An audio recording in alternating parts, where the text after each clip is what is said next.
تو حضرت شیخ اکبر محی الدین ابن عربی رحمۃ اللہ تعالی علیہ نے الفتوحات المکیہ میں اس بات کو لکھا ہے، اور ان سے حضرت مجدد اسلام سیدنا پیر میر علی شاہ صاحب نے مکتوبات شریف میں لکھا ہے کہ یہ جو خلافت کا انتخاب ہوا ہے، جو خلفاء مقرر ہوئے ہیں، اللہ کے نزدیک جو ان کی عمریں تھیں،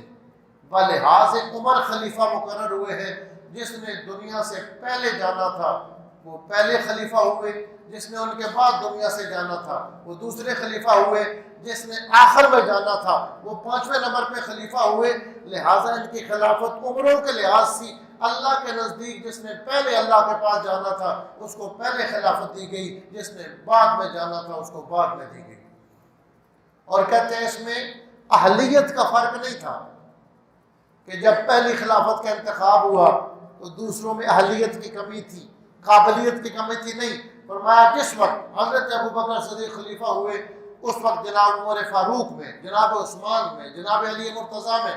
خلافت کی پوری صلاحیت موجود تھی، وہ بھی یہ کام کر سکتے تھے۔ امام حسن مجتبی جس وقت آپ اپنی جوانی کو پہنچے اسی طرح وہ خلافت کر سکتے تھے۔ اس میں یہ نہیں تھا کہ پہلے زیادہ اہل تھے اور دوسروں میں اہلیت کی کمی تھی، نہیں، عمروں کا لحاظ تھا۔ جس نے پہلے دنیا سے جانا تھا اللہ نے اس کے لیے پہلے انتظام کر دیا، جس نے بعد میں جانا تھا اللہ نے اس کا بعد میں انتظام فرمایا۔